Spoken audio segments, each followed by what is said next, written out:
We welcome you back to H.J. Long Gymnasium here in Greenville, Illinois, on the campus of Greenville University. I'm Tyler Rosen. Alongside me, Doug Faulkner, as we're set and ready to bring you game number 2 in our doubleheader between the Webster Gorlocks and the Panthers of Greenville University. The ladies had a tough one on the Panthers side of things in our first game. The men will look to give it an even split for the program here this afternoon. We're going to tip off right about on schedule. And taking the tip for Webster will be Carl Moore Jr. He gets the start with Marcus Beckton, Nate Jones, Jamard Sykes, Jason Coleman. For the Panthers, Patrick Glenn, Webb, Calmise, and Rodriguez. The tip up and won by Carl Moore Jr. of the Gorlocks. Panthers put the pressure on early to start. You'll see a lot of that today. Rodriguez almost came up with a tip pass. Instead, possession stays with Webster. Dribble drive goes Beckton inside the paint, kicks it back out. Good defense there by the Panthers. Force the pass out wide. Under 10 to shoot now for the Gorlocks. Still just passing the ball around. Work down to Carl Moore Jr. His shot no good. Saved there by Jamie Calmise, and the Panthers work the other way. Good opening possession defensively. 3 from the corner, good from Grant Glenn. Yeah, Glenn, one of the leading scorers. Top 4, averaging in double figures. There's a turnover there. Back to the Panthers, already up 3-0. Yeah, you could see what Webster's trying to do there, Tyler. Work the ball, work the ball, work the ball. And they were able to kind of do what they wanted to do. They just missed the shot. Greenville doing what they want to do and push it up and take a 3 on the first shot. Patrick receives the inbound and then trying to work up top to Glenn. His pass is picked off. And going the other way to score and lay it in off the window is Sykes, the second. It's a 3-2 Panther lead. Rodriguez, good no-look dump off to Gerard Webb, who finishes through some traffic, a 5-2 Panther lead. Moore Jr. on the inbound. Finds Coleman. He's trapped now in the corner. Ball comes free. Coleman able to pick it back up. Finds Carl Moore Jr. 2 seconds to get it across. And Webster does not complete the pass. It's a 10-second violation. Great start to this game on both ends of the floor for the Panthers. Absolutely. Even in that first possession, I think if Coach Barber had his way again, he probably wouldn't have wanted Webster, I should say, to make 7 or 8 passes is what they did. But nonetheless, they came away with a missed shot. So get the second unit in for the Panthers. Crespo receives the pass, finds Craig out wide on the far side. Tried to wrap around pass to Crespo, nothing doing. Not a bad look there, but no. Craig's going to have to be easy about leaving his feet on his pass. And there's a turnover. Ball finds its way to Alvarez. Pushes the pace, drops it off, and being slammed there and unable to finish for the Panthers. A lot of energy there from the second group, yeah, which is nice to see, but too much energy to have a soft touch in and around the rim. And excuse me, that was Alexander who went up, couldn't finish. Good trap over there. Yeah, Panthers doing a nice job on picking it up. Yeah, right on the inbound. And contact, no foul. Good no call there. Sykes went up, had his shot blocked. 3 from Alvarez is good, far wing. 8-2 the Panther lead. Trapped again in the corner. Good find to Coleman, who brings it across the timeline. Skying and taking contact, drawing the foul. Goes Nate Jones. Will go to the line for a couple. If the Panthers are able to get that first pass trap, it really makes a big difference. This last time there must have been miscommunication. It was too easy of a pass to the middle of the court, which led to that foul. I believe that foul called, trying to see up there, 21. Yeah. I don't know if that's correct or not. There's no 21 on my roster. I was thinking the foul was called on Alexander, but I might be wrong. That's what I was thinking as well, and it hasn't been listed on the roster side of the scoreboard either, so we'll try and get a look at that when we can. 1 of 2 from the line go the Gorlocks, an 8-3 Panther lead. You can see that Webster's in a 2-3 zone to try to slow Greenville down. And that's exactly what Spalding did and was able to do that a week ago. Calmise gets it off the Gorlocks save. I believe there's going to be a real weakness right around the free throw line against this 2-3 zone. Vincent Rodriguez will inbound.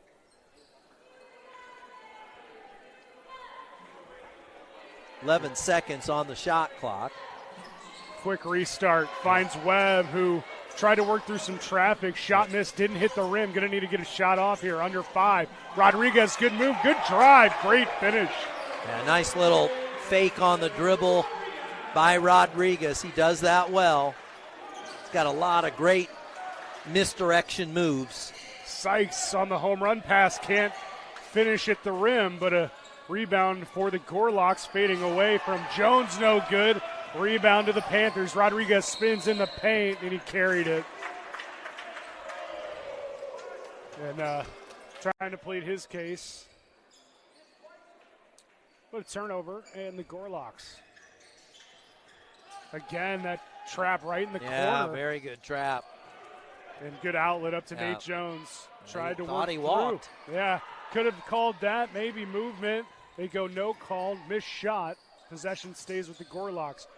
Two-handed dribble, and the shot from Becton is no good. Rebound to the Panthers. And now stretching the floor, going the other way. Kiari Patrick finishes off the glass. It's a 12-3 Panther lead. Good step up there from Webb. And good recovery from Glenn on the backside to force it out of bounds. With 16-14 left to play here in this first half, we'll get some substitutions for the Panthers. And well, great start. Coach Barber has to feel good about this, Tyler. Absolutely. Just a really good start. Webster missing a lot of shots in and around the basket. Jalen Davis onto the floor for Webster. If you look at Webster's roster, they had nobody in double figures. And a lot of guys, 9, 8, 7, right. 6. So we've got some depth. Good find to Alpha Diallo, who can't score, but his teammate Jamard Sykes is right there for the putback. Just under 16 minutes left to play in this first half. Panthers, 12-5 lead. You can see how that 2-3 slows them down a little bit, Tyler. We saw that against Spalding. Crespo kicks it out. Alvarez, the fake, dribbles to his left and knocks down the 3. 10-point Panther lead. And that'll kill the 2-3 if we're able to hit enough threes. You and I talked about that last weekend. Good find, drive, no good at the rim, and then the whistle down low as Sykes is trying to dig that loose ball up. He was fouled. I think you can give up some easy shots, but you're going to have to get rebounds on the ones that are missed. You can't just keep giving up second and third opportunities here. 3 team fouls for Greenville, 0 up to this point for the Gorlocks.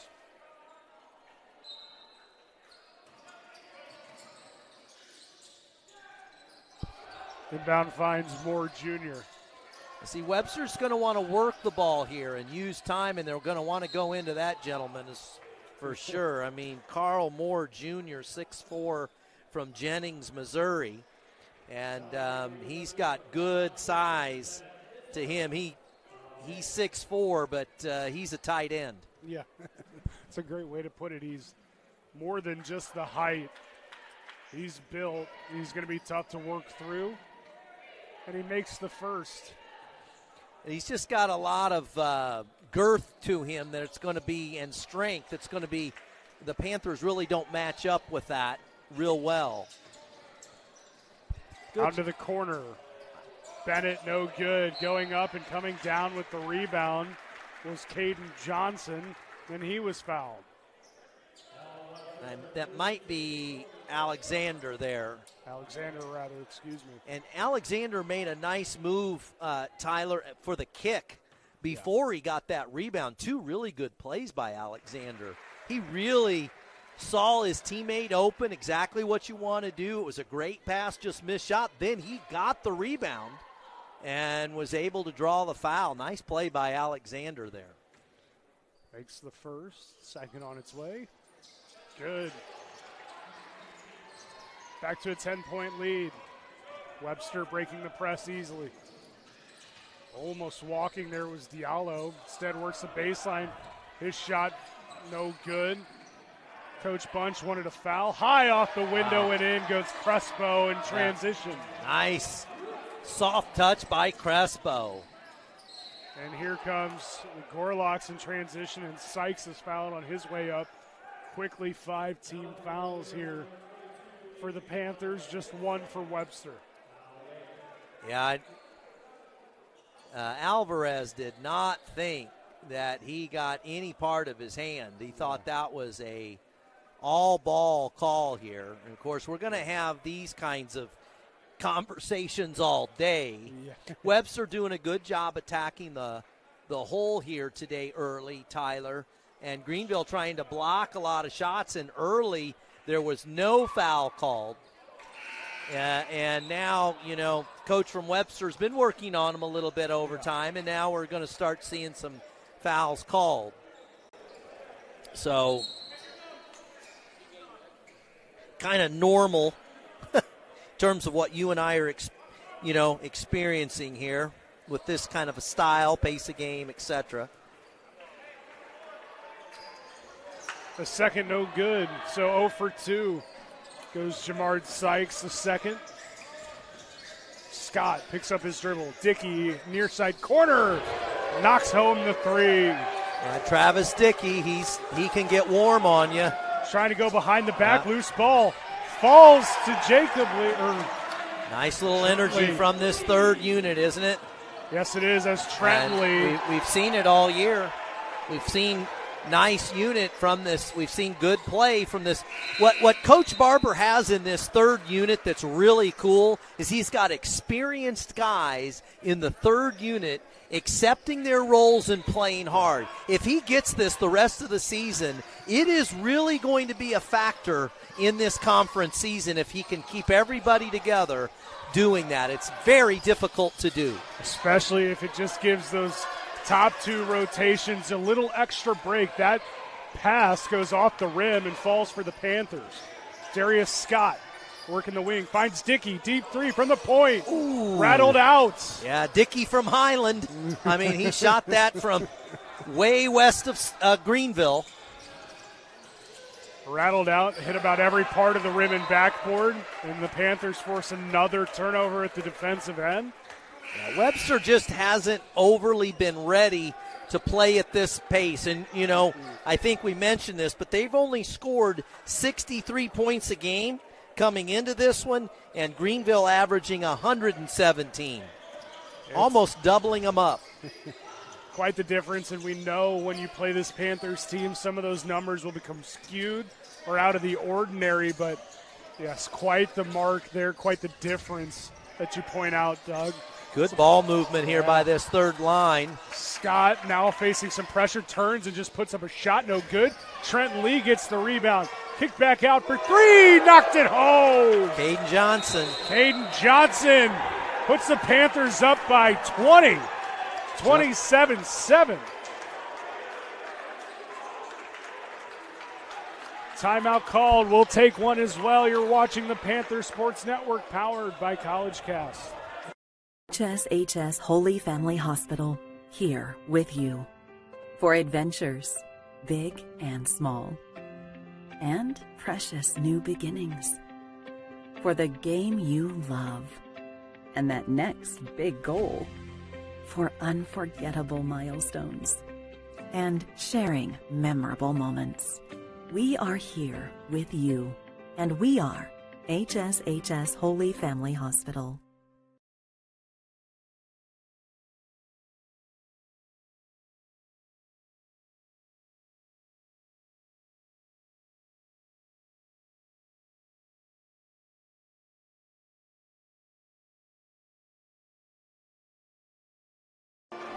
$13:27 left to play in this first half. The Panthers have opened up a 20-point lead in the first 6.5 minutes so far, and they've been hitting a lot of shots, especially from beyond the arc. Yeah. But on the defensive end, they've been pretty stout. Yeah, I agree. I think all that's accurate. And if Greenville can continue to hit the threes, that'll make that zone a lot less effective. You know, early in this game, Greenville shooting 71% from three. But you and I have seen that before, right? Yeah. And that comes down. They're not going to shoot 71% for the game. No, sir, they won't. They will hit some timely threes, but to expect that is out of the question. And initial shot there from Alpha Diallo missed. Yeah, and I think Webster's missing some shots they're not going to miss as this game goes on. Surprisingly, a lot of missed shots from inside mid-range and within the paint. That ball's deflected out of bounds by Jonah Hibbert, freshman guard out of Decatur, Georgia.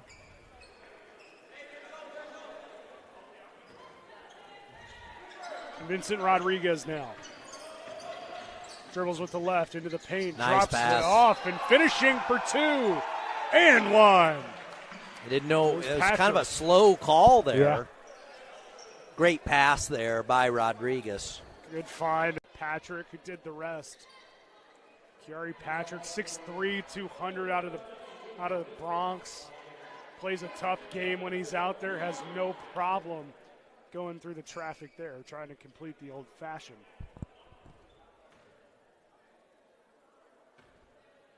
Rodriguez sees the play so early, almost before it happens. Yeah. He anticipates so well. Outlet from Hugo up the floor, and finishing, hanging up in the air for two goes Jason Coleman. And those are the shots Webster's been missing. Yeah. I don't think they're going to keep missing those shots. Rodriguez working the perimeter. Good find of Patrick in the paint. Kick back out, stepping back, wing three, and hitting goes Glenn. 32-9, Panther lead. Nice save along the far sideline. Good pass. Patrick Two good passes. Kicks it out. Calmeese for three. He banked it home. That's when you're living right. Yeah. Panthers with the pressure right back on, trapping the corner. And then a foul. Got a little handsy there, did Gerard Webb. Yeah, that's, how many is that on Webb? I think that's two. You know, appreciate the hustle by Webb. Yeah. But when you have one, you can't pick up a foul in that situation. You're up 35-9. You can play aggressive without fouling, because now you put yourself in a situation where your minutes are going to be limited in this first half. It's the 16th foul for the Panthers. That's tipped off the hands of Diallo, and the Panthers pick it up. No one from Webster ran down the floor. Crespo kicks it out. Alvarez back to Crespo. Dribble drive. Behind the head pass. No one at the other end. Was trying to get it to Christian Bennett, but it was off the mark, and a turnover. Yeah, Crespo saw something there, and those two, Bennett and Crespo, just didn't read each other quite right. No. Coleman. Up the floor. Hibbert drives and off the glass. Good for two. 35-11. Alexander was just a little late getting there. Up and in, but an offensive foul. Alexander was up there. He was up there. Kendrick Alexander, junior forward. So that's a 17 foul. Webster will be shooting the rest of the way. Which is what you don't want to have happen. You and I have discussed that several times. Hibbert tracks down the outlet pass, then just throws it off of Crespo. If you were watching or listening last week, Greenville got off to this same type of start against Spalding. They ended up dropping that one. Came back, Greenville did, and had a nice win this week against Westminster. Drive in the lane, dropped off at the last second off the window. Good from Ugo. Got the feed from Nate Jones. 35-13, Crespo, no look. To Craig. Kicked out, three, rattled out from Alexander. Nice hustle by Craig there, almost picking up a rebound. Kicked out, Corner three, no good off the rim. Alvarez skies for the rebound. Shot came from Hibbert. Alexander drives, nothing, missed everything.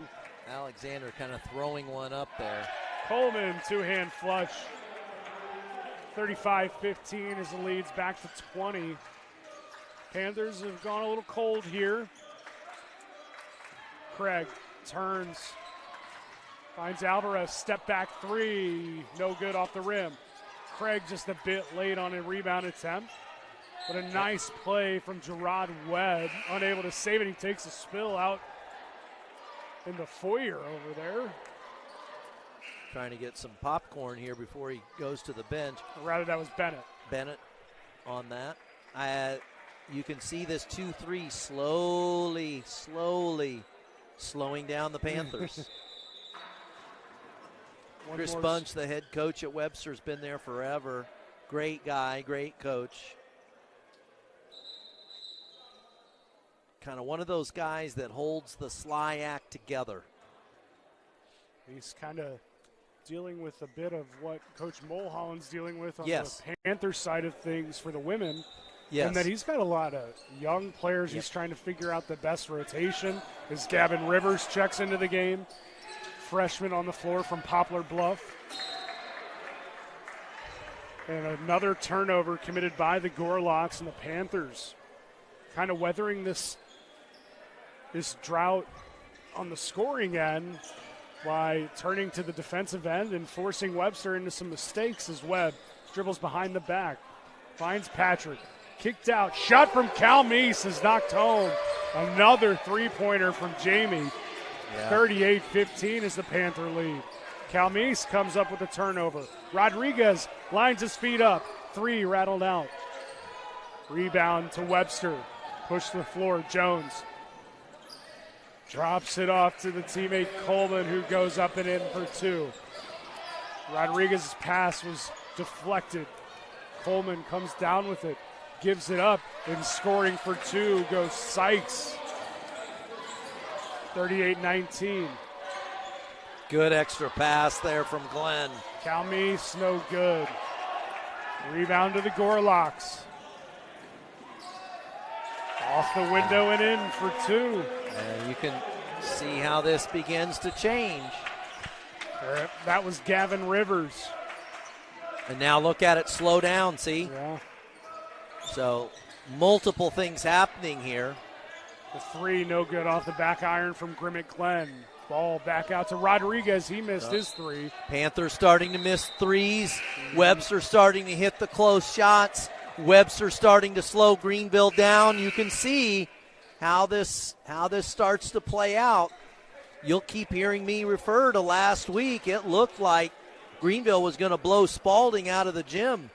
And by the time the final bell sounded, Spalding walked out of here with a victory, and most of it was because of that 2-3 zone. Alvarez inbounds to Craig. Takes one dribble, goes up, missed everything. The rebound falls to Webster. And Rivers, who pushes the floor. Dribbles between his legs, now picks it up into the corner. Work down low. Carl Moore Jr. wide open. No one around him. Scores. It's a 15-point lead for the Panthers. Crespo drives, takes some contact. He'll go to the line for two. I think Greenville needed that. I think Greenville needed a drive to the bucket. They needed to get something going to the bucket. Too many consecutive three-pointers with a miss.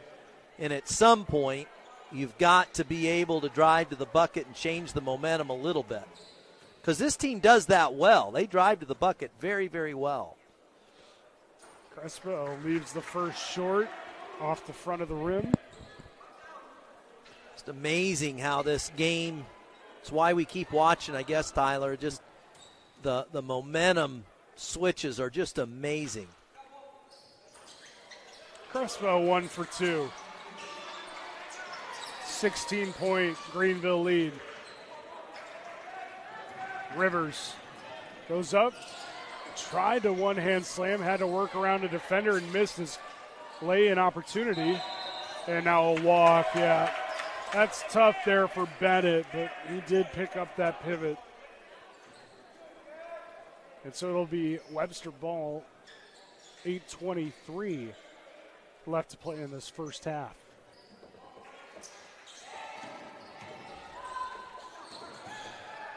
Inbound finds Sykes, being worked around now, drives in the lane, hanging up. Unable to score was Marcus Becton. Panthers get the rebound. Craig, outlet pass up the floor, is deflected out by the Gorlocks. It'll stay the Panthers. And Greenville got lucky there, I think. Mm-hmm. Looked like Crespo may have gotten the last touch. The referee gets the last word, and he said it was off Webster. That's what you want to do against this zone, and Craig's the right guy to get it to in there. Bennett, floater, missed everything, no good. Carl Moore Jr. bringing the ball up the floor. Drive, shot no good from Sykes. Rebound to Alvarez. Alexander fading away. His lay-in attempt, no good. Up the floor, Carl Moore Jr. stops and goes back up for two. I think Mr. Moore is going to start hitting a lot more of those. Yeah, I believe he will. Could be a career day. And nothing new for big men here. Good finish there by Crespo. High off the glass. He's had a couple of those. So we move under 7.5 minutes left to play.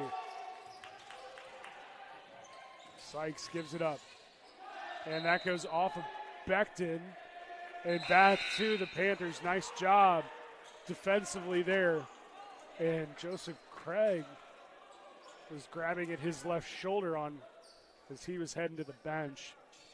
This will be another important shift for this third line. Yeah, let's see if they can do what they did the first time. They really had an impact pushing that lead and getting it up past 20.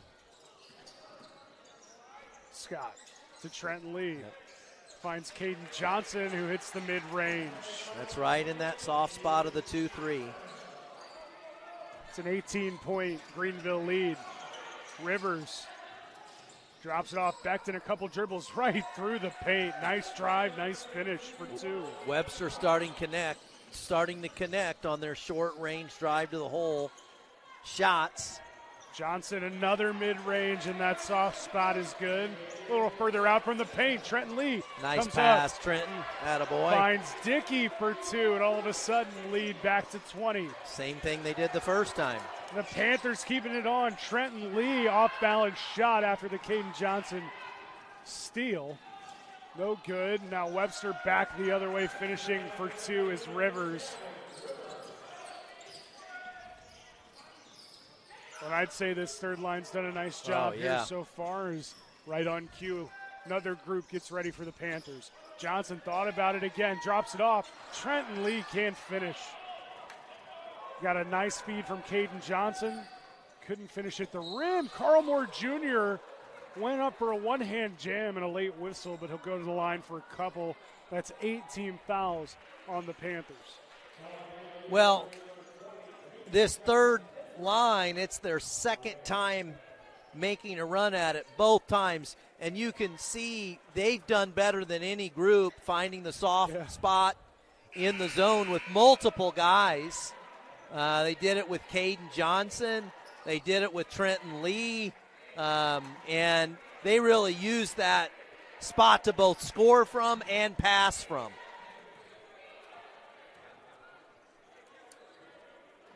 Moore Jr. second miss, so 1 for 2. Rodriguez finds man in the corner now, driving and finishing with a foul is Gerard Webb. He'll go to the line for an extra. Webb has great body control.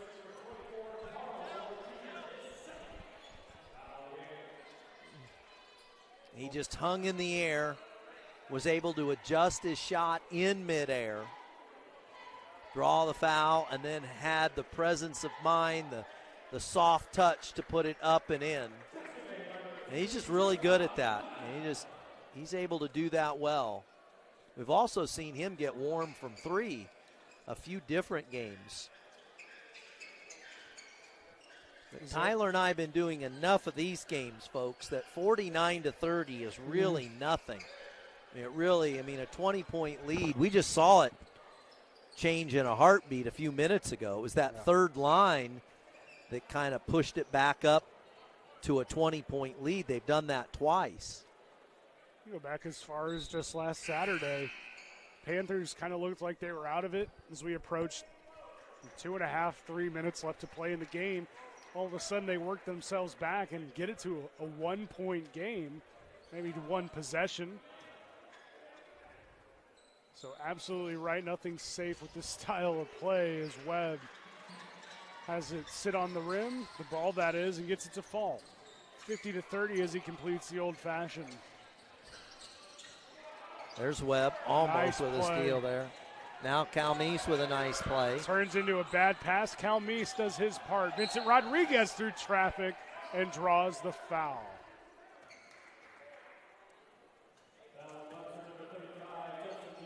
This just isn't the game that Webster wants to play, averaging 63 points a game. You know, I think they want to play that 2-3 zone. Chris Bunch is really good at teaching that and has been over the years. But I don't think they want to play this pace. No, not. I can't find many teams that do, I'm sure. A couple of missed shots. Rebound falls to Webb, and it was tipped away. Well, that looked like a foul to me after Webb got it, but well, that was sitting on the rim. should have been interference, absolutely. The initial shot came from Coleman. I'd like to see a nice little run here, Tyler. There's still plenty of time with 5 minutes, but I'd like to see Greenville make a nice little run and push this. Go a long way of just having an extra good feeling on this first half. You've done a lot right if you're the Panthers and very little wrong. Rodriguez really making that look easy. He's such a confident dribbler, Vincent Rodriguez is. Oh, nice step around there. Good finish. Close to dragging his pivot foot. It was Nate Jones. It's Patrick to Rodriguez at the top. Can see how Webster really extends their wings on this 2-3, which opens it up inside. And how about that find from Vincent Rodriguez down to Kiari Patrick?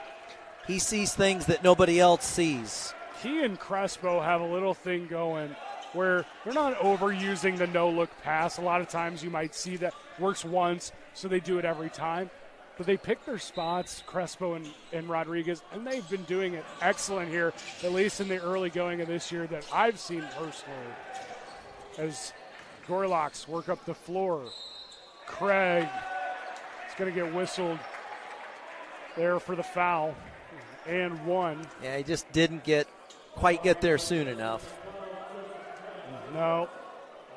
I think what got Craig there was trying to draw the foul a little bit by going down to the deck. Shot no good on the free throw attempt. Rebound to Crespo, and good thing because no one else was too keen on trying to go get that. Right. Alvarez steps with the dribble and knocks down the three. Fake, dribble to his left, got it to fall. 57-34. Good feed there from Coleman down low. 57-36 as Crespo takes some contact. Ball makes its way to Alvarez, and he can't keep the handle. He wanted a foul. He's not going to get it. Now you get a timeout here from Webster, I think. Chris Bunch wanting a time. Timeout will take one as well. Here's the Panthers lead it 57-36 as you're watching the Panthers Sports Network. HSHS Holy Family Hospital, here with you. For adventures, big and small. And precious new beginnings. For the game you love. And that next big goal. For unforgettable milestones. And sharing memorable moments. We are here with you. And we are HSHS Holy Family Hospital. We welcome you back as the Panthers lead it by 21 late in this first half. 3:46 left to play. And the Gorlocks work up the floor. Good ball movement there and a good finish for Jason Coleman, senior out of Memphis. Good response from the timeout by Webster there. Crespo lost the handle, got it back, was looking for Craig. Crespo had him and trying to work it around the defense the other direction, and I don't think he was able to catch the angle he needed. No, and a bit of frustration there from Crespo, but not much Craig could do as he was just trying to work himself into position. He was wide open. What a tough play. The possession goes back to the Gorlocks. Yeah. Just hard-nosed dribbling there. A good finish by Ugo. Nice response by this Gorlock crew after the bunch timeout. Crespo, head fake, drives, kicks it out.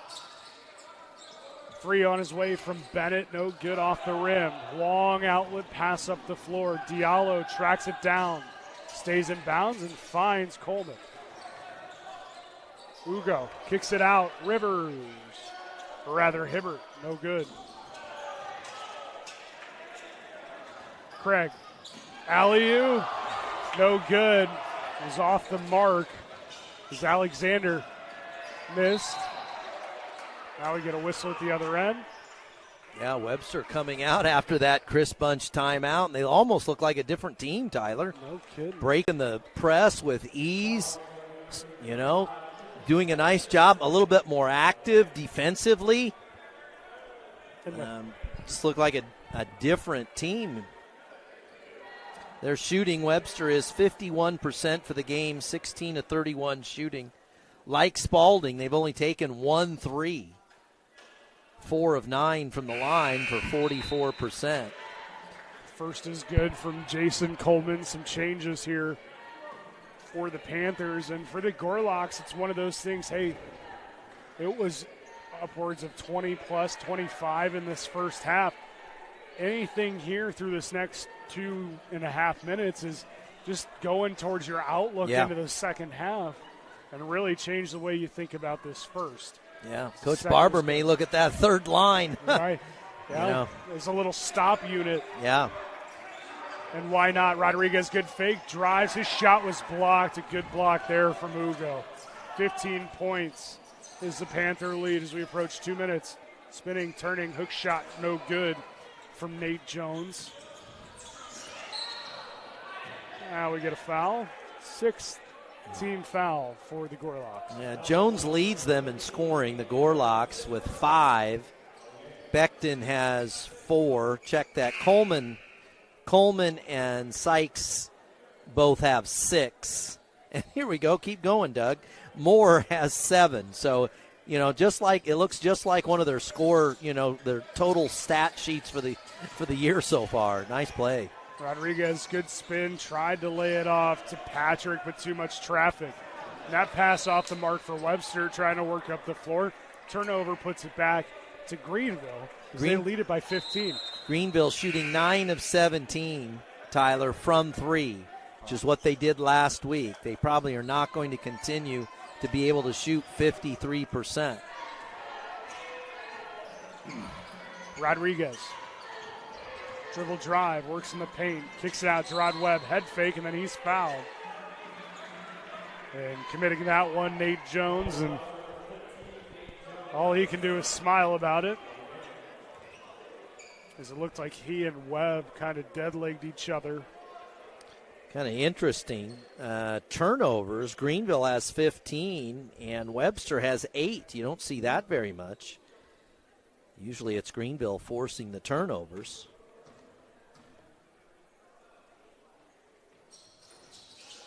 Webb can't hit the front end. Greenville struggling from the line. 4 of 7 now. Rodriguez off the glass. About 1.5 minutes left to play in the first half of this game. Patrick leads the Panthers in scoring. He's at the front of the press right now on your screen. He has 8 points. Sykes up the floor. Diallo jams it home, 2 hands through traffic. That gets the Webster bench into it a bit as the Panther lead at 15. Kicked out, Webb fakes, dribbles to his right, pulls up from the wing, no good off the front of the rim. And a nice job there from Patrick. And then he's going to get whistled for the foul. Yeah. No, they're initially a referee was pointing right at Patrick for his number, but they're actually going to get Justin Ugo get called there by the official.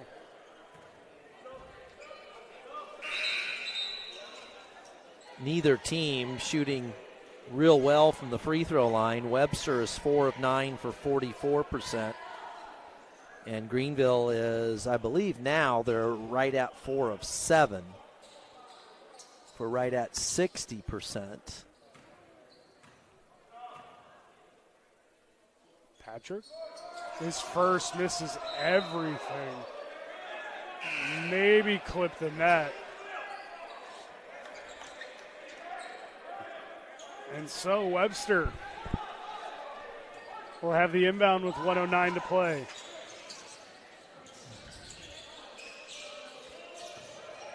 Becton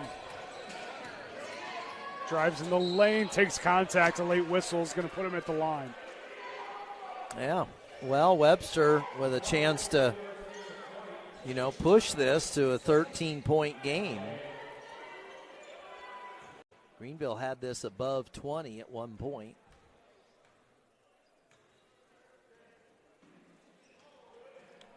First is no good. Yeah, neither team. We go from an air ball to a really hard shot off the backboard and rim there. One of those no rotation shot puts almost. Yeah. Second from Becton. I'm going to have to maybe bring Rick Barry back to teach everybody how to shoot underhand. Crespo collects a loose ball after an attempted save and goes all the way in to score. 61-44 under a minute to play. Nice job by Crespo there, yeah. Just going to say it and unable to make the play at the other end, allowing a two-handed slam from Diallo. Was Alexander just a hair out of his reach. That was out of bounds. So a turnover back to the Gorlocks. Too many turnovers by Greenville in this first half. Their job is to force them, not make them. Ugo to inbound. He finds Sykes, and then he's fouled. It's a late whistle, and the Webster bench did a good job to get that one eventually called. I thought it was a foul, but they didn't blow the whistle initially. The Webster, this official standing at half court, was right by the Webster bench, and I think they got his attention. First one no good from Sykes, the second. Those of you who don't know the reference, Rick Barry was kind of the last big-time free throw shooter to shoot him underhand. We've had a major decline in free throw shooting across the game of basketball altogether. Pulls up. Johnson shot no good. That was Caden Johnson. Now the Gorlocks a chance coming down the floor. Could hold if they wanted to. They don't, and scoring for two is Becton. 61-48. And a foul on Webster with about 11 seconds left to play. Yeah, Webster's just become more, as the game goes on, they're more and more comfortable with the pace. And they've kind of found their niche. They've kind of found a way to get to the basket with ease. And they're starting to hit their shots in there. Greenville continuing to struggle from the free throw line. This Crespo couldn't hit, and then ball trickles out of bounds, but it'll stay with Webster. Yeah, I mean, Crespo missing the front end, that's 2 points right there. And Greenville's going to have to start converting. Greenville shoots 66% from the line on the year. No fouls here. Coleman pulls up from half court. Shot high and off the top of the backboard, out of bounds. That'll do it for this first half. Well, if Tyler, just some quick thoughts here. If you're Webster, you probably feel pretty good, don't you? Down 13 after Greenville, I thought, dominated the core of the first half and had that lead between, 17, a little bit above 20, most of the half. But Webster able to put on a little bit of a run. And more importantly, I think they have found themselves to be a little more comfortable against the press. Absolutely. That's Doug Faulkner. I'm Tyler Rosen. We'll take a break with the teams here at the half. The Panthers leading the Gorlocks of Webster 61-48. We'll be back on the other side of halftime as you're watching the Panther Sports Network. HSHS Holy Family Hospital, here with you. For adventures, big and small, and precious new beginnings. For the game you love, and that next big goal. For unforgettable milestones, and sharing memorable moments. We are here with you, and we are HSHS Holy Family Hospital.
HSHS Holy Family Hospital, here with you. For adventures, big and small, and precious new beginnings. For the game you love, and that next big goal. For unforgettable milestones, and sharing memorable moments. We are here with you, and we are HSHS Holy Family Hospital.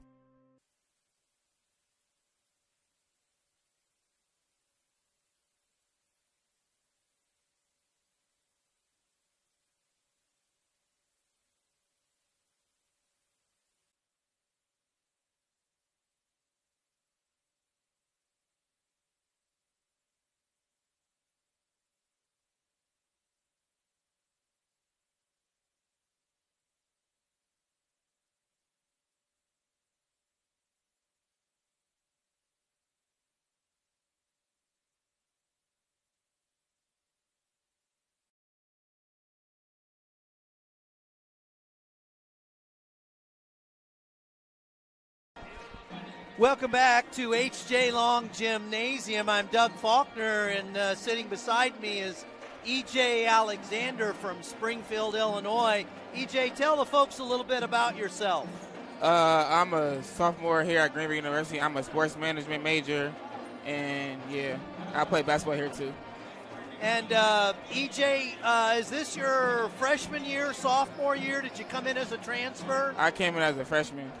Good deal. All right. And has it been a good experience for you so far? It's been a real good experience coming in as a new freshman and exploring my options and learning new every day about Greenville. What are your thoughts, EJ, about the game as you watch the first half? You're familiar with this style. You play this style. You have a little bit of insight that somebody like myself wouldn't have. I haven't played this style. Tell us a little bit about what you've seen in the first half. In the first half, I've seen Greenville move the ball well. They excelled the ball up the court and made extra passes, and if they keep excelling like this, they will win the game. And I feel like if they keep moving the ball and just hitting their open threes, they can pull off the win tonight.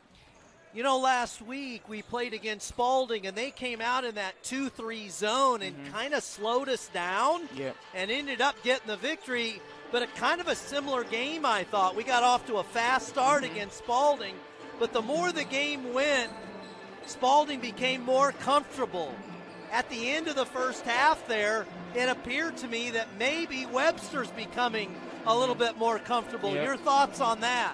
I feel like they at the beginning of the game, they've been doing really well with the 2-3 they put on them, but I feel like Greenville's getting too comfortable and getting lazy, and not putting as much pressure how they was at the beginning, how they going towards the end of the first half and the beginning of the second half. Absolutely. I think that's a good insight, EJ. How coming down at the end of the game is a little bit like coming down at the end of the semester for you, right? Yeah. Okay, how's it going academically, trying to finish out strong? Is it difficult? Where do you see yourself in that? It is very challenging coming towards the end of a semester like finals and preparing for finals, and I just have to lock in and die down like distractions and just finish everything and finish the semester strong. Well, you're very capable. The sport management program is so glad that you're a major with us, and we're really thrilled that you're here at Greenville University. I appreciate Thanks for your thoughts, and let's have the Panthers finish strong in this game, and you finish strong before Christmas. Good job today, EJ. I appreciate you for having me. Good job, man.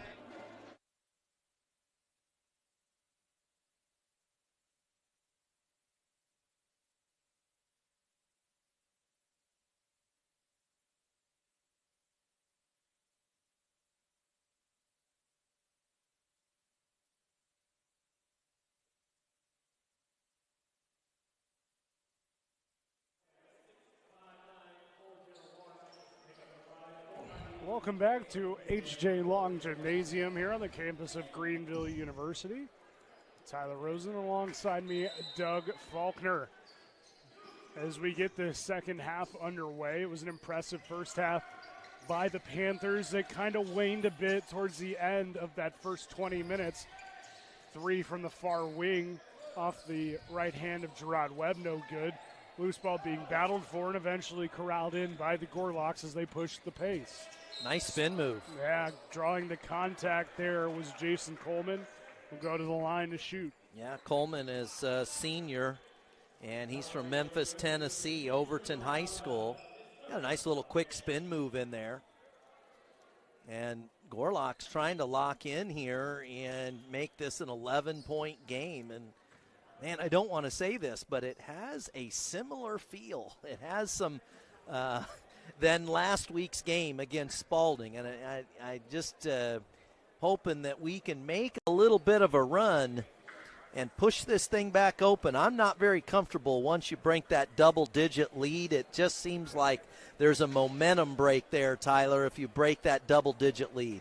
Well, and we know with this Panthers on the offensive side of things, when you put up as many shots as they do, you're going to miss quite a few as well. And that's going to be the key for the Panthers, is doing the best they can to avoid the cold streaks during a Webster hot streak that really pushes this thing to even or flip it to the Gorlock side, as the first is good from Coleman. Coleman takes his time. I like that. You know, looks like he's got a little bit of rhythm. He's comfortable up there. So if you're watching at home, watch the way Coleman shot those last two free throws. That's a pretty good example. Made them both. Webb with one hand gets to the rim and finishes, just dropping it in the bucket. See if the Panthers can't get this press going. Close to a 5-second there. Instead, is deflected out by Patrick. And I always like it when Patrick's at the front of the press. And he's got good length. He's got good quickness, good strength. Moving up the floor goes Becton.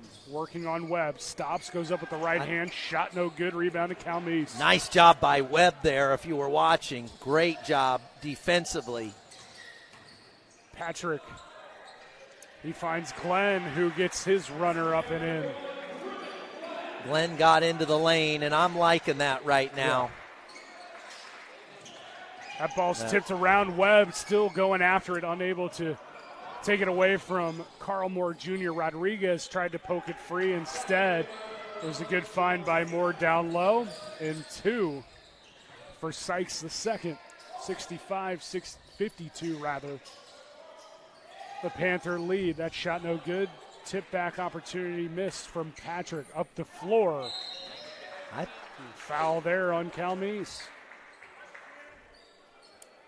Yeah, stayed about even with that first line. Kept it at 13. Now I think we're going to see a second line here.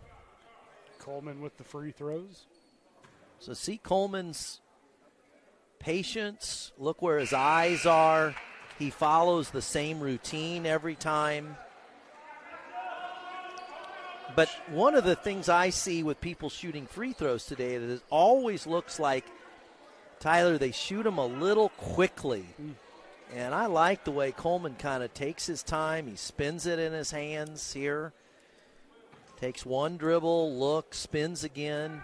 Look at the rotation on that ball. 4 for 4 right out of the gate here. Take the lead down to 11. Crespo finds Alvarez. Now Bennett, far wing. Dribbles through the top of the key into the paint. Floater no good. Ball being tipped around. Craig gets a hit on it. Falls to Alvarez. Pulls up from inside the paint. Good for two.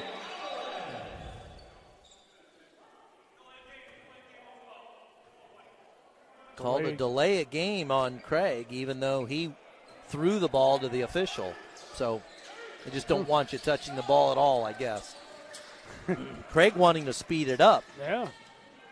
And that shot no good, off balance. Good job there defensively by the Panthers. Forced the bad shot from Sykes. Alvarez looking for some help. Drops it down to Craig. Finds it. Gives it to Bennett. Alvarez through the paint. Nice. Good find down low and a good move. Nice. By Alexander to work away from the ball and get himself open. 69-54. I know Coach Barber probably would hate me for saying this, but I would just like to see us work the ball just a little bit and get the ball inside. They don't even have to work it, but get that open 10-footer, that open 5-footer that Webster seems to be willing to give you until we build a lead a little bit, because I think taking threes and not hitting them really closes the game if you're not hitting them. Well, and the Panthers have had a lot of success today when they have slowed things down, either out of necessity or want to. Good effort there on the floor. And they're going to get a foul on the Gorlocks. And they're going to charge Marcus Becton with that one. And I'm not talking about slowing the game down a ton. I'm just talking about, I think Webster's going to give us a wide open shot in the middle of the lane. And it may be that second pass as we cross into the front court. It may be early in the possession. And I know the system's built on taking the threes, but last week for me was a great example of, I thought missing the threes and taking so many really hurt us. Yeah, absolutely, especially when there's no hot hand to turn to. That three no good from Cal Meese. Webster, a little give-and-go action, far side. Wing three, no good from Hibbert. Rebound to Coleman. He finds Carl Moore Jr., goes up and in for two. You mentioned it in the first half, Doug. He's an impressive player to watch, especially for his size. Moves so well in the paint. Defends really well without fouling, as he did right there. But Vincent Rodriguez rips it away from Coleman. Keeps the possession. Kicked out. Cal Meese, spot up three. No good, rattled out. Skying for the rebound goes Webb. One hand off the glass, good for two. Good sequence there by the Panthers. Steal by Rodriguez. Nice he drops it off. Up and in goes Patrick. I just think Patrick creates a lot of problems at the front of that press. Moore Jr. struggling to get it in. Eventually finds Coleman. One more pass. Hibbert hangs in the air, draws the contact. I really like the way Webb plays defense as the opponents drive towards our basket. I didn't think that was a foul right there. And you saw him earlier in that first opportunity when this group was on the floor, how he stays right with his person and makes them shoot a contested layup and doesn't take himself out of the play like so many people do. And he didn't do it there as well. I'm willing to live with that foul because I just think it was a missed call. Hibbert no good on his first. The only problem there is, I didn't see this, but that was the fourth foul on Webb. Yeah. And so now Webb's going to have to sit. I know it's frustrating for him, but I would head down there and say, you know what, you're doing everything you needed to do there. Yeah. Crespo.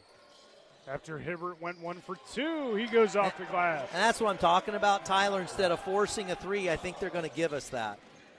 Quick transition bucket for Becton. So Gorlocks and Panthers go back-to-back. Crespo. Alvarez, top of the key. Dribbles just inside the arc. Kicks it out. Craig thought about the three, drives. Nice drops pass. It off. Good find. Good finish there by Alexander. Alvarez playing that like an NFL defensive back, just putting his hand up. Good job by Craig and Crespo on the trap. Pass goes high up in the air, finds its way to Ugo, and Craig gets whistled for the foul. Nice pass there. Yeah. That was Hibbert on the pass that kind of made that happen. He kind of went up in the air and just did a little kind of a jump pass there to Ugo. Justin Ugo, freshman out of Houston, Texas. Yeah, 6'6", good size. Shoots 80% from the free throw line coming into tonight, makes the first. Webster all of a sudden putting on a free throw shooting clinic for us.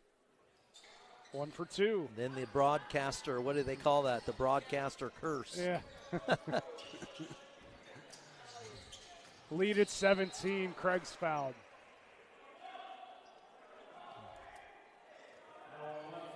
Becton not happy about it.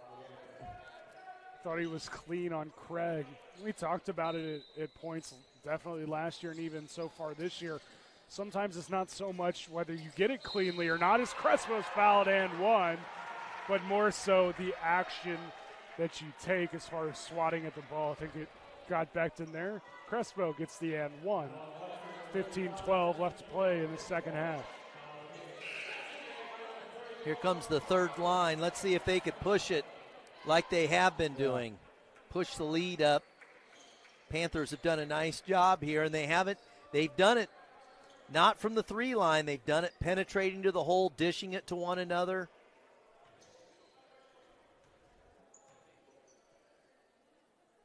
Crespo completes the old-fashioned.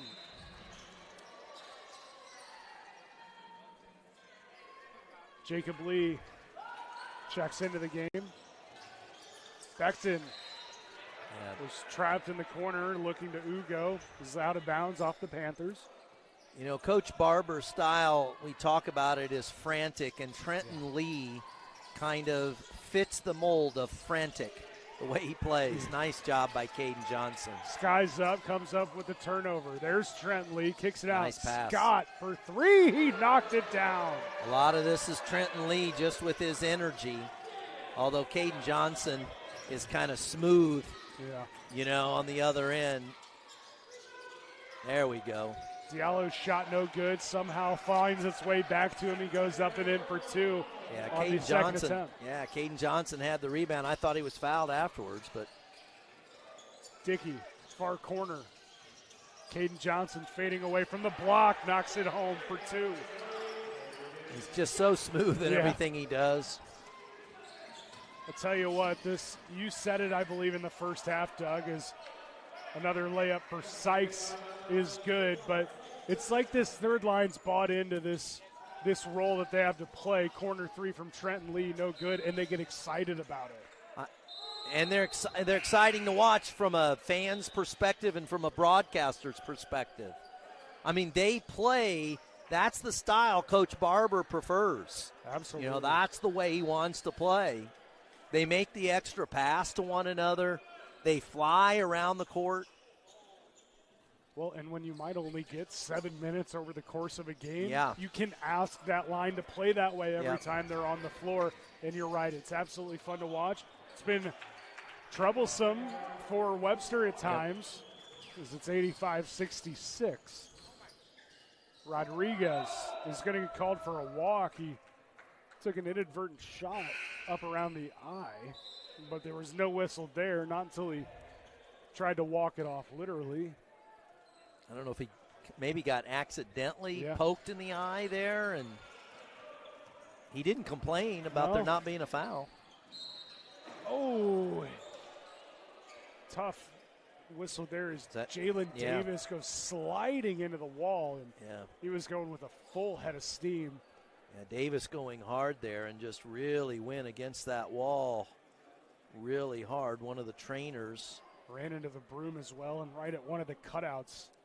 Yeah, you're exactly right, Tyler. It wasn't just the wall. It was where he hit on the wall. Good job. He's getting up. Yeah. He looks to be in good shape. I think it just kind of jarred him a little bit, maybe stunned him,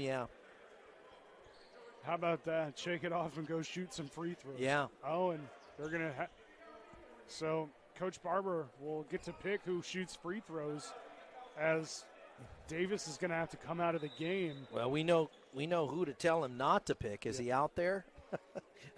I actually picked Ugo, who's, I believe. Okay. Yeah, I shooting think about 80%. Oh, wow. We need somebody over there on the stat sheet picking out somebody. So this is Ugo who shoots 80%. He was 1 for 2 his last trip. See if it pays off for Coach Barber. I can't believe everybody out there on the floor is better than 80%. As a team shooting just 59%, 2 for 2 goes Ugo. Rodriguez works off the screen to Calmise. Dribble drive, kick out to the wing. Rodriguez, no good on the 3. It's over the back on, it should be over the back against Calmise. Calmise with a nice drive and kick to Rodriguez. Yeah, he won the position there.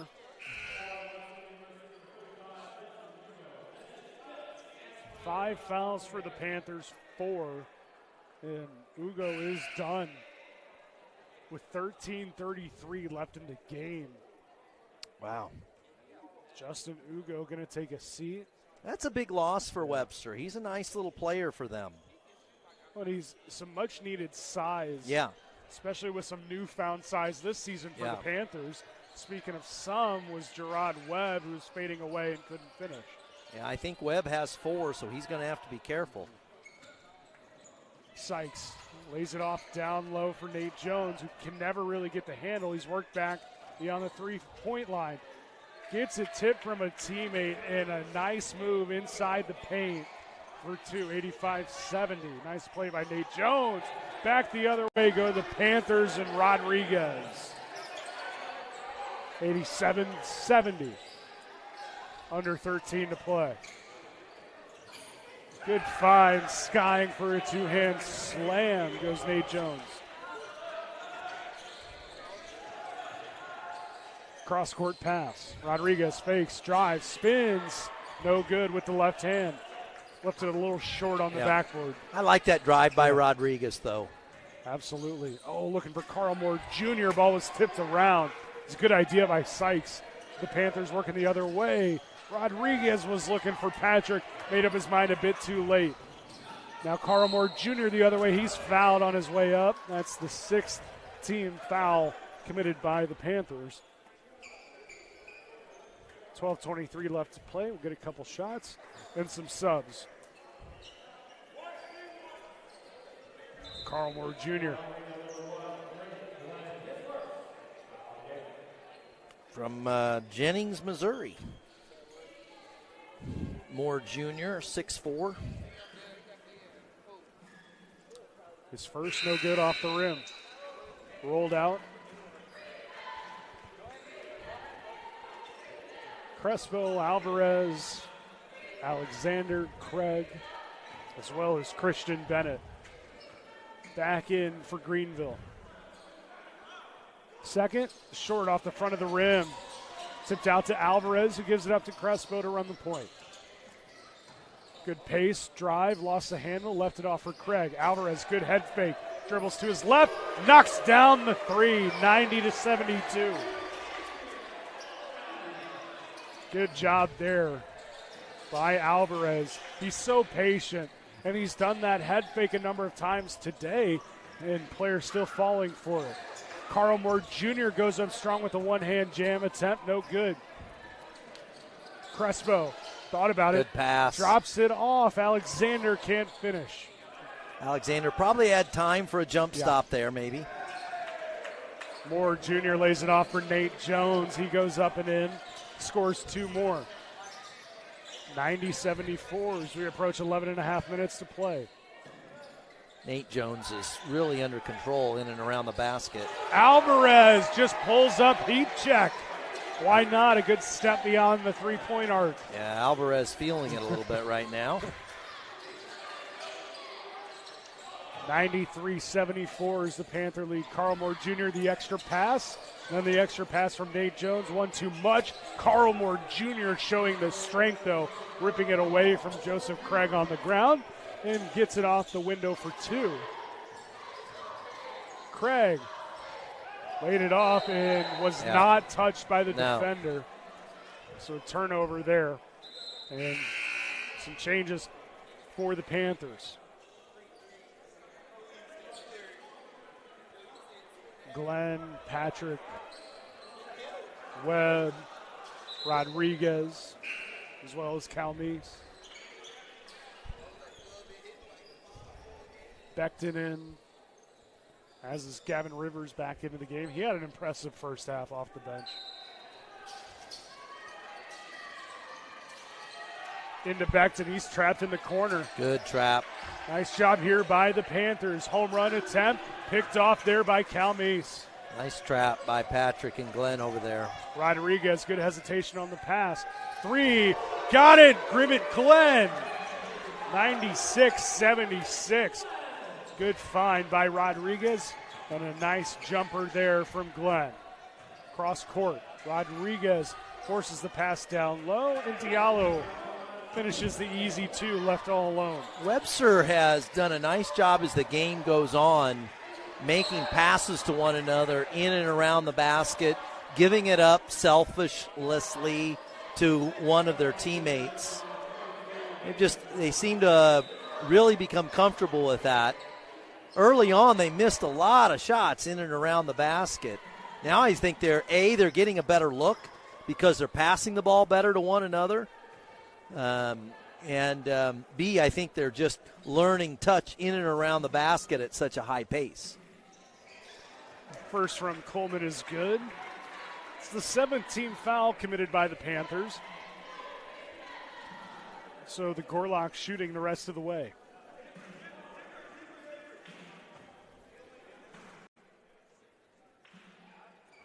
Second rattled out, and a tie-up for the rebound is going to turn into just that, a tie-up, and possession will stay with the Gorlocks. 96-79, the Panther lead. About the halfway mark of the second half. And I believe we had a whistle before any contact there. I couldn't tell if the whistle was called just because the official was kind of wiping up some sweat, but we did have a guy go down on the floor, and so I thought there might be a whistle against Greenville for too much, for contact there. They say play on, and Webster kicked out. Coleman thought about it, now works it to the corner. Being swung around. Drive into the lane, hanging shot with the right hand, no good. Putback attempt, no good. Initial opportunity came from Nate Jones. Nate Jones from Huntsville, Alabama, Wallace State Community College. Quick inbound to Diallo. Becton hesitates, drives, gets some space, and he's fouled. Coach Barber wanted a walk or a carry at the very least. He's not going to get either.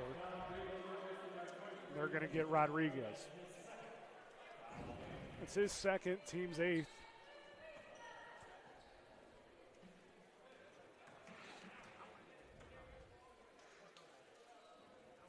First is good. 96-80. Becton from Chicago, Illinois. Westchester St. Joseph High School.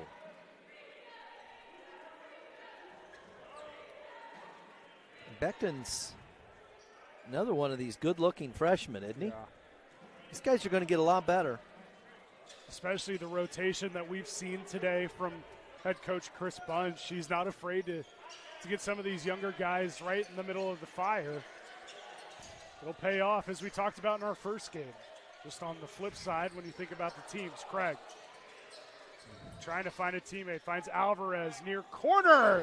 He knocked that one home. Alvarez feeling it here in the second half. Alvarez had his Wheaties or something here earlier today. He's had a scope right on the basket. 3, no good off the stanchion. Check that on my earlier comment on Becton. He is a senior. I was looking at the wrong thing on my roster there, and it makes sense to me because he plays like a senior. Crespo picks it up just across the timeline. Alvarez picks up his dribble. Alexander turning from the free throw line and scoring. That same soft spot right there is just really open. Move under 9 to play. Work down low. Nice job there by Craig stepping in front of the pass.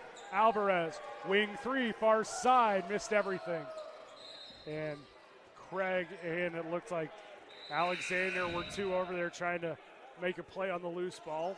Possession back to Webster. Alvarez, I don't think, got his feet set and got comfortable there. He just let it fly. He might have thought it was just going to automatically go in. That's what happens, right? Yeah. You make 3 in a row, then they automatically fall. It was not to be. The lead's at, so close. Dickey He blocked the initial pass. It didn't go back out of bounds, and he was able to keep the possession, but referee said he crossed that baseline. This is that third line. Yeah. Oh, almost picked off there by Caden Johnson. Gorlock score in for 2. Jacob Lee runs the point. See that soft area right there at the free throw line. They get it to Trent. Trent usually will kick it. Turns, and a nice drive over the taller Carl Moore Jr. goes high off the window to Trenton Lee and scores for 2. Up the floor, Carl Moore Jr. may have taken an extra step, but a whistle and a foul. Coach Barber saying, I think he walked. I think he's got an argument there. Carl Moore Jr. just took about an extra step there. Nonetheless, Coleman was fouled on his way up. He'll go to the line for a couple. Well, the Panthers pushing this lead back up to 21. Every time I look out, I look at the scoreboard and I see the third line, I see a 20-point lead. Yeah. I don't know that they're as responsible this time out as they were previously. That lead had been built for them a little bit more. But nonetheless, their job is really just to maintain, if nothing else. They've really been a stopgap at times here today. Things were maybe starting to slip just a bit, but good hard drive there by Lee, Jacob Lee. He's fouled, the senior out of Riverside, California. He'll go to the line. 5 team fouls for the Gorlock, so Panthers still weighs a couple fouls away from getting to the shooting bonus. Yeah, Panthers with 19 fouls today. One more foul, right, would stop the what we would see up on the scoreboard. So it's what I mean by that is once you reach 10, you don't put any more up.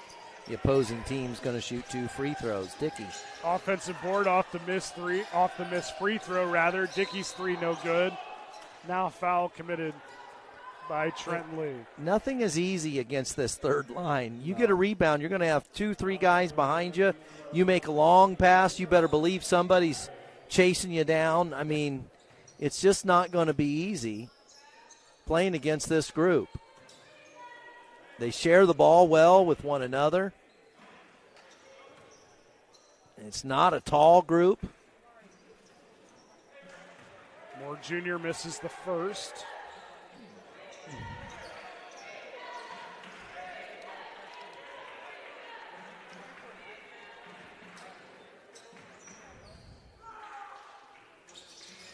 His second, no good. Jacob Lee finds Darius Scott. Now Trenton Lee drives in the lane. Nice job. Goes up off the window for 2. Yeah. Once Trenton's going to the hole, you better try to find somebody that's going to stop in front of him. Yeah. Who's brave enough to step in his way, too. Lost the handle on his way up. And I think that was knocked out of his hands by Trenton. Going up was Becton, who's last touched by the Panthers. We get whole change sub. Another 23-point lead. They did push it slightly. Third line's been really impressive. We've said it a number of times. We'll see if they get one more go-round here tonight, depending on the situation, with about 7.5 minutes left to play in a timeout. A good timeout by Chris Bunch, and his group has come out every time he calls one and played a little bit better. Absolutely. It'll be a full timeout, so we'll take one as well. Panthers leading at 106-83 over Webster here on the Panther Sports Network. HSHS Holy Family Hospital, here with you. For adventures, big and small, and precious new beginnings. For the game you love, and that next big goal.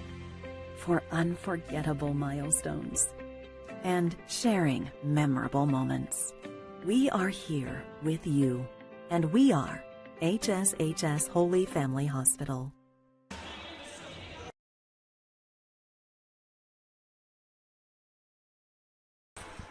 7:27 left to play in the second half.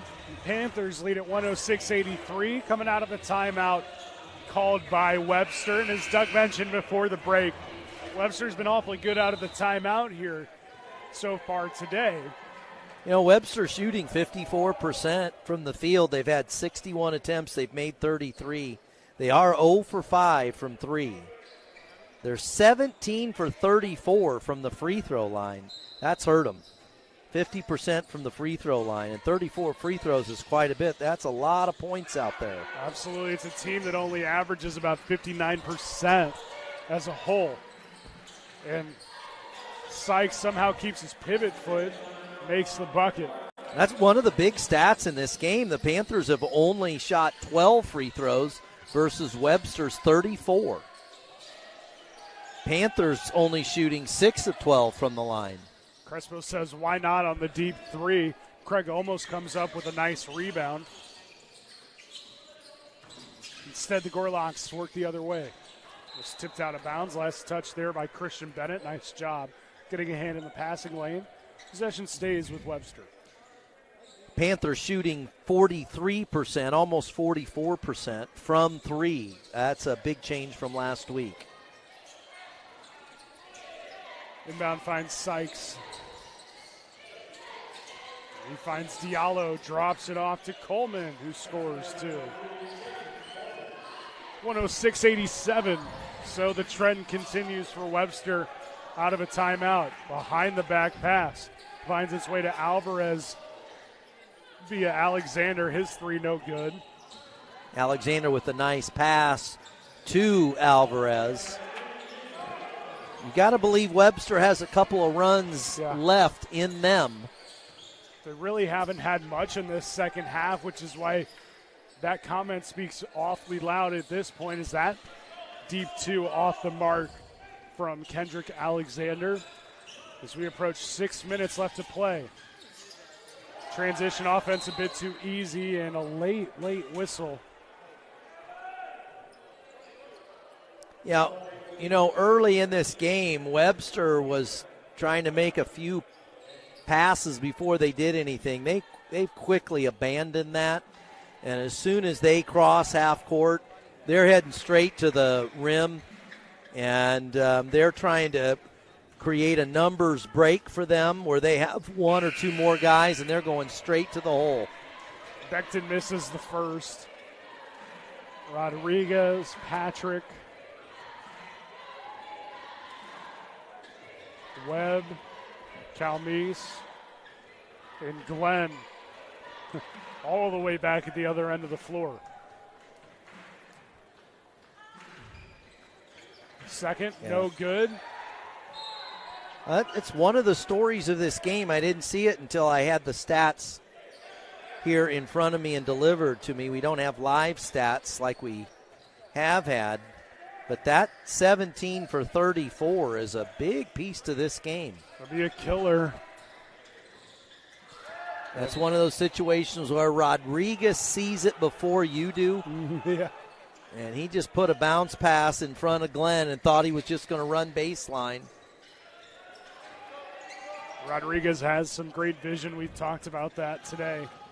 Going all the way and getting that one to sit on the rim and drop for two. Was Rivers. Lead 106-91. Rodriguez picks up the loose ball. Drives in the lane. Fouled and one. Rodriguez going to the line, trying to put the cherry on top. And instead of kicking it for the three, as I've said, I kind of like that Greenville is taking it to the hole. Yeah. On the day, Greenville has taken 32 three-point shots, and overall they've taken 79 shots to 61 shots for Webster. But, as I've said, Webster has more than doubled us from the free throw line, shooting 34 compared to our 12.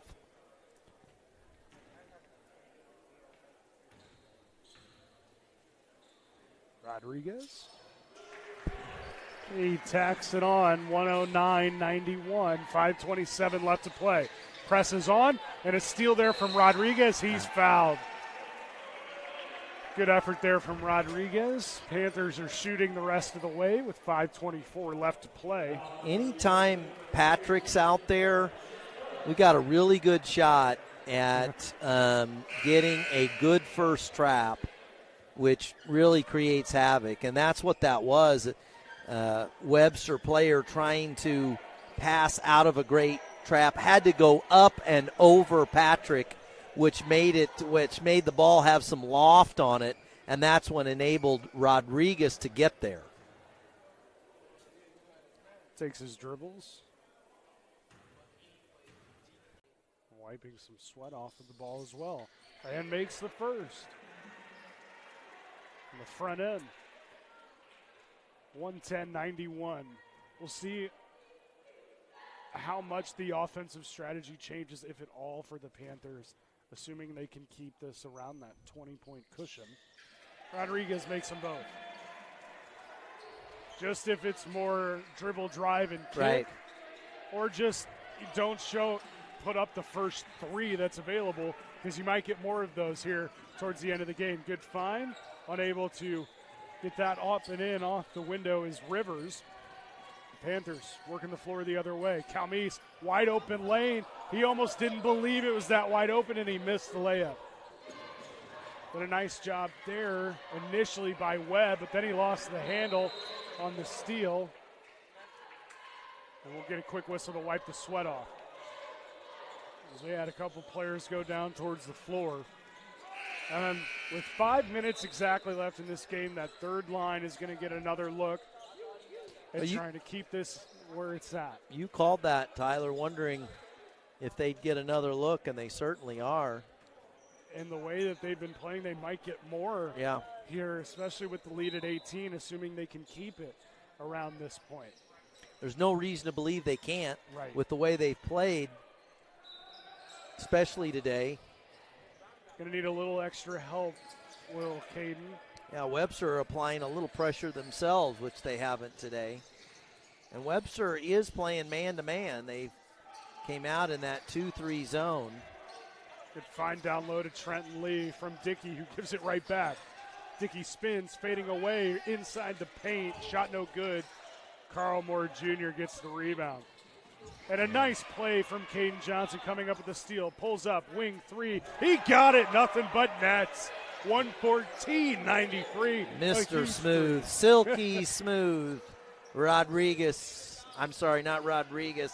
Check that. Caden Johnson. Caden Johnson, sorry. Carl Moore Jr., tough finish.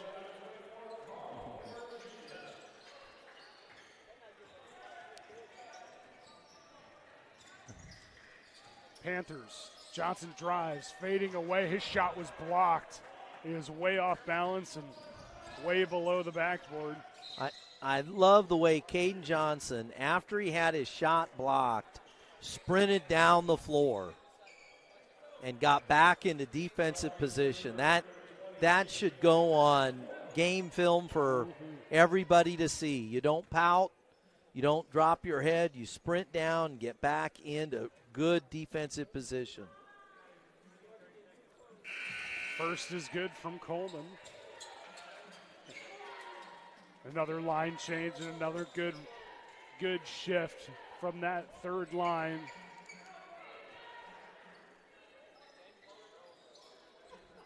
.356 left to play. Second, no good. Ball tipped around.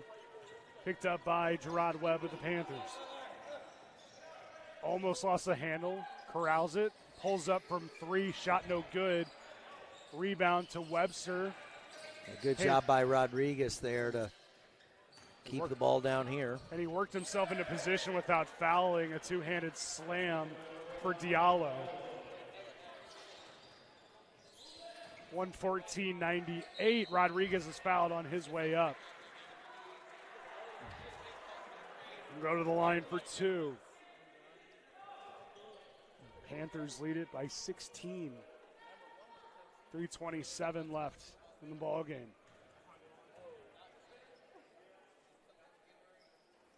first rattled out. Jonah Hibbert takes out Jason Coleman.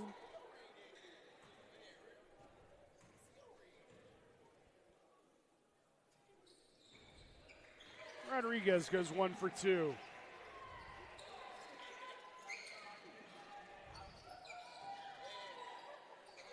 Trying to get it in. It's going to be an errant pass. Turns it back over to the Panthers. Look who's at the front of that press. I mean, man, does he make it difficult up there.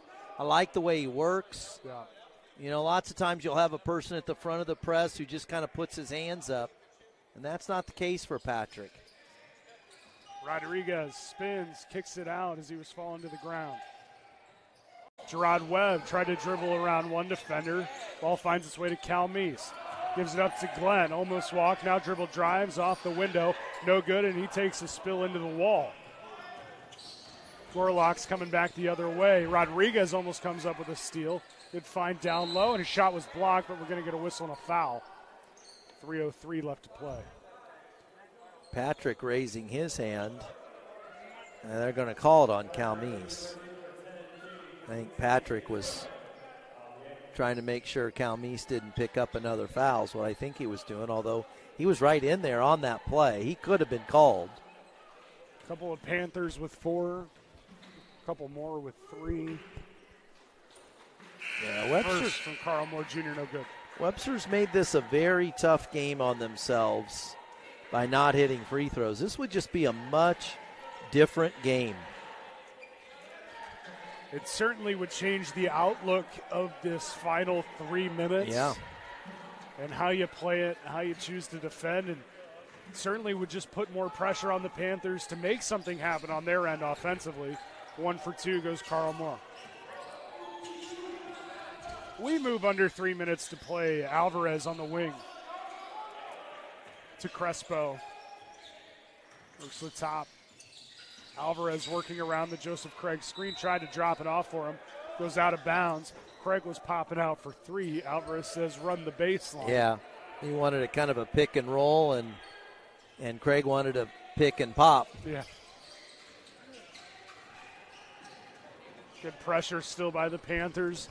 It's broken pretty well there, and Craig got a hand on the Moore Jr. shot, but he's able to work through the contact. It's a 14-point lead as it's 115-101. Crespo fouled on his way up. Go to the line for a couple. Crespo can sometimes draw contact as he kind of moves his body into the defender as he goes up for a shot. He has a uncanny ability to be able to do that well.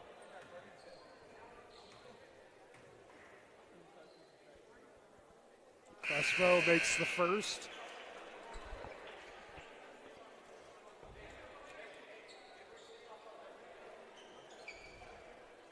Patrick, most of that first group coming back in. Vincent Rodriguez will wait for Crespo's shot.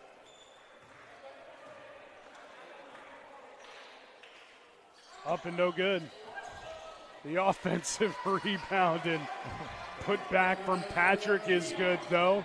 118-101. That's kind of a killer, too, for Webster. It is. It really is a killer. And lucky that Patrick didn't get whistled for a reach in there this late in the game. Kicked out. Work down low. Carl Moore Jr. working around Cal Meese. He can't, though. Kicks it out. Diallo looking for a teammate. He finds Rivers. His 2. No good. Gets his own rebound off the glass. Good for 2. In a game of plenty of positives, I'm sure that'll be a highlighted negative for his team. I agree. Coach Barber, that is. I agree. You could hear him, not that we're too far away, but you could hear him yelling. Yep. Can't let the shooter get his own rebound and then get an easy walk-in off the glass. Yeah, it's not going to make any coach pleased. Crespo back at the line again. Gerard Webb doing his best. Little housekeeping there from Webb. Stipends in the mail.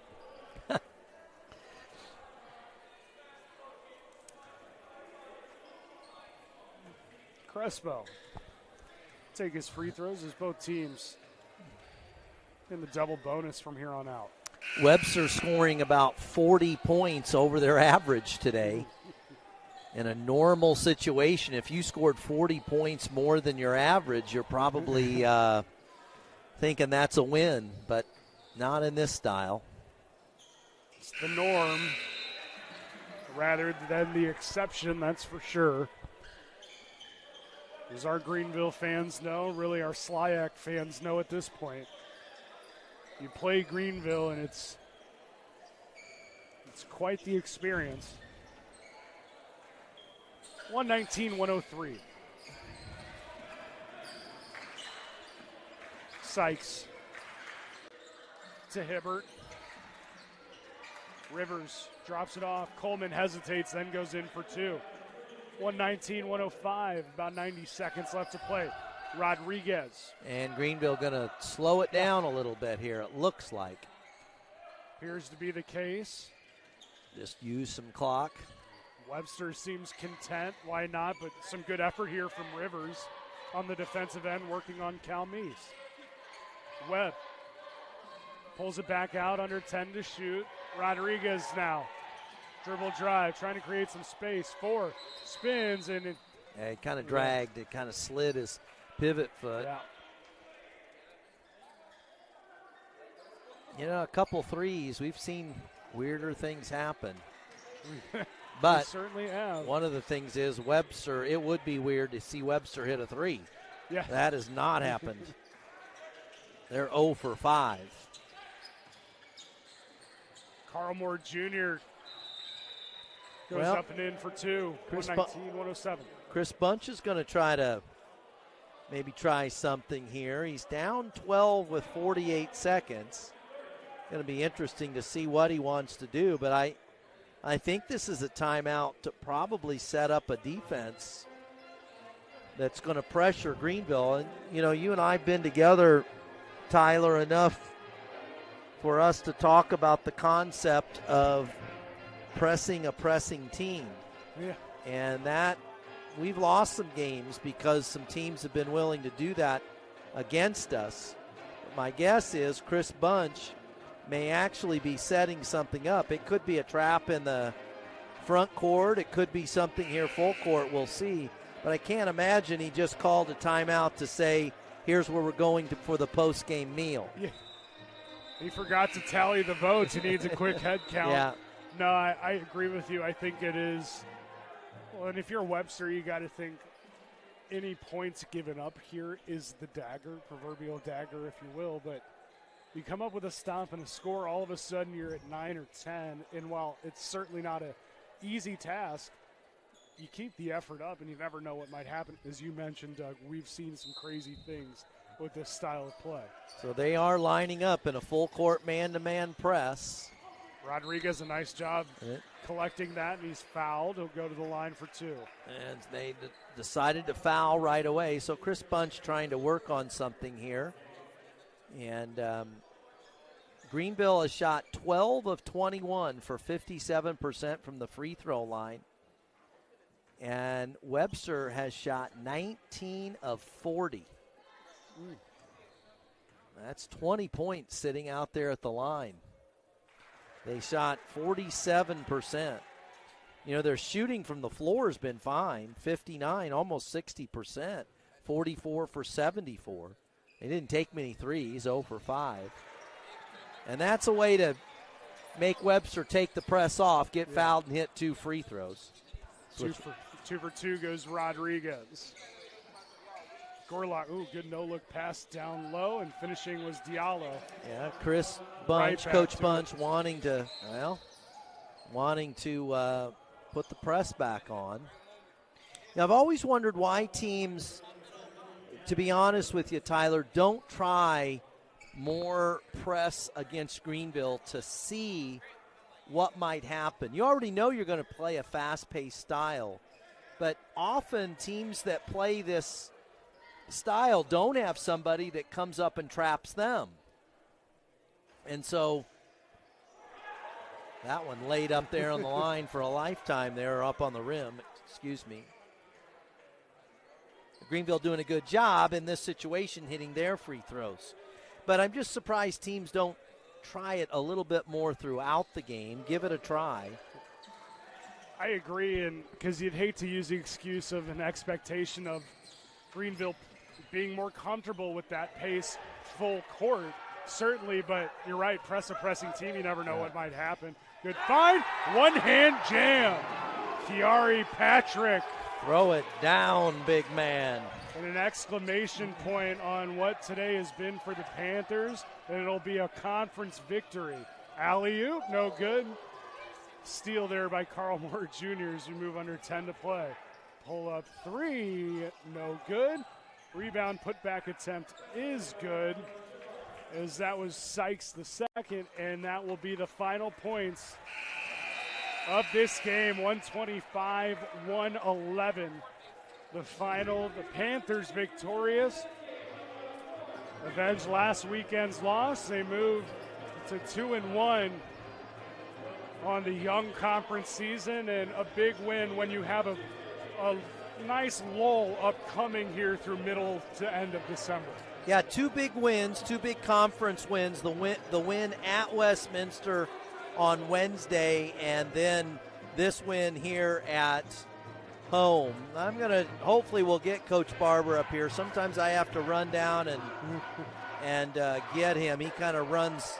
He's kind of got the Jim Valvano thing. Yeah. After the game, he kind of starts running around everywhere. Yeah, he's got to greet everybody, and so sometimes we have to go chase him down.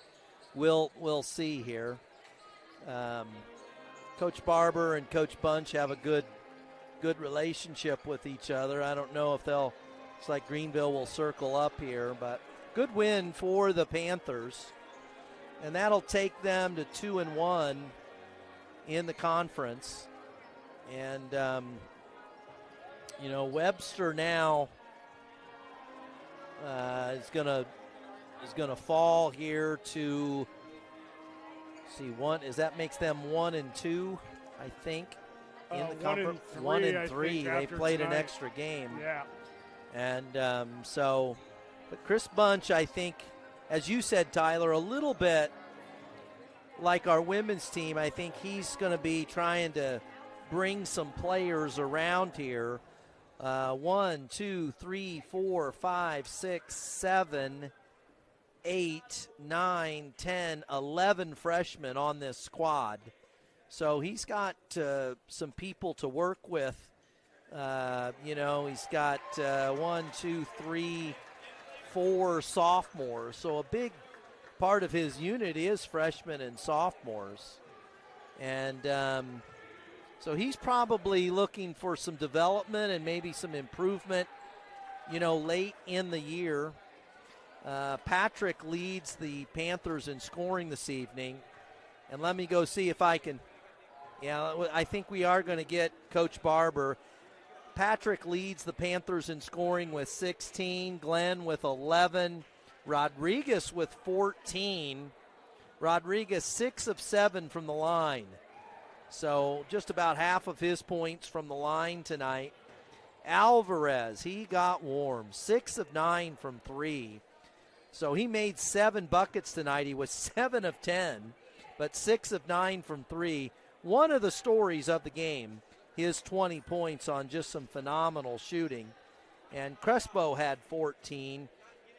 And Caden Johnson quietly in that third unit, picking up 12 points. And it's just so critical. The Panthers end up shooting 52% from the field tonight, 41% from 3, 64% from the line.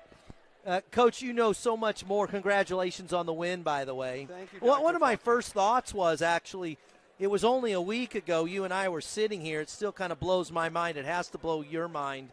Condolences to you and your family on that loss that you had. Thank you. And but Coach, last week we were talking and you were very calm. Okay. After what I thought was kind of maybe a disheartening loss, but you had this big view, and I'm wondering if that didn't have an impact on your week this week in a positive way. I mean, your team plays pretty well. It's never easy to win over in Blue Jay country. Right. You have to drive all the way over there to Fulton. Yeah. Always got a problem with a meal. You know, there's something always wrong in Fulton. It's not easy. No. And then your week is hectic. You fly up here. Your team plays pretty well over there. Yeah. And then you come back. They come out in this 2-3 zone, and I have visions. I know. What's this going to be? And I just thought your team played right through that. Thank you so much. Doug, the thing that, we knew they were going to play 2-3. I mean, it would have been shocking to not. Yeah, right. 70-80% they were going to do it. So, John Fisher, Paul Merrifield put a great practice together Thursday against the 2-3 zone, put in a couple of looks.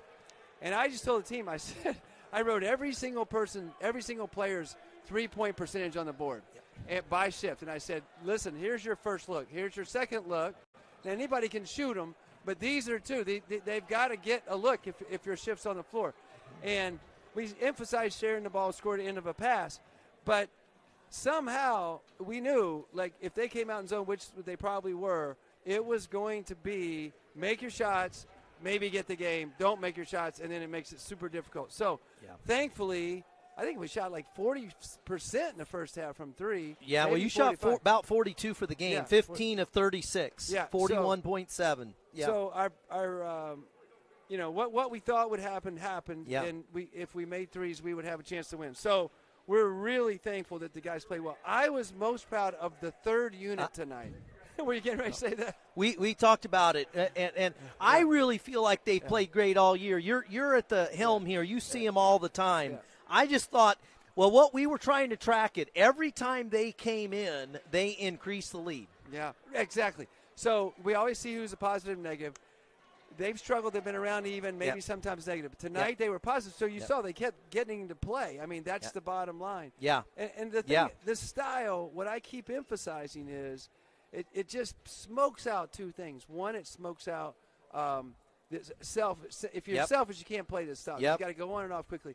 But it also allows for greater participation. And so I love it when C can come in and help us the way they have, and it's just great. Oh, yeah, it was just 1, 2, 3, 4, 5, 6, 7, 8, 9, 10 guys in double figures in terms of minutes played. Yeah. Caden Johnson in the third unit was one of your guys in double figures. He had 12, 2 for 3 from 3, 5 for 6. He's silky smooth, out there, just really fun to watch. Right. And Patrick is so fun at the front of your press. Right, he does. His hands are high. I keep telling him every time he comes out, love what you're doing in the front of the press. It's hard for people to see over, so they throw it high.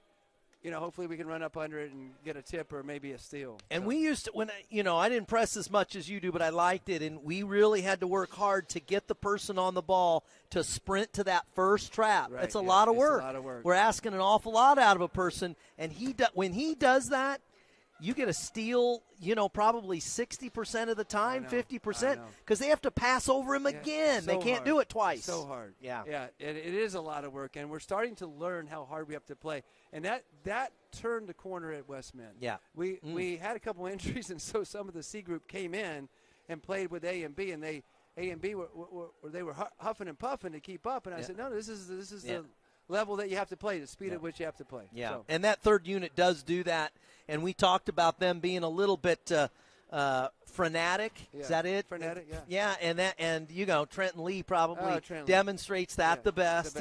And that's what you want. You want that. And when you get that and get some buckets and get some steals, that's exactly what you're looking at. Yeah. Congratulations. Difficult week. But what a great job. I don't know how you balanced everything, but way to go, man. The Lord was with me and with us and with our team. So I'm really thankful to him for that strength that I had. So, all right. Thank you. Yep. Well, good win for the Panthers. They're going to stay, kind of at top of the conference. They're going to fight for they'd like to be in the top two if they could. Obviously, you want to win the conference. And this group that we're watching, Tyler, this year is much improved, aren't they? Yeah, they're much improved. So you get some new faces in, some new size to work with as well. And frankly, I think just over thinking back the past couple of years, it was probably the best shooting team that I've seen personally, at least in the 2 games that I've been able to see up to this point in the young season, but a nice win. Always good to get a conference win. You move to 2-1.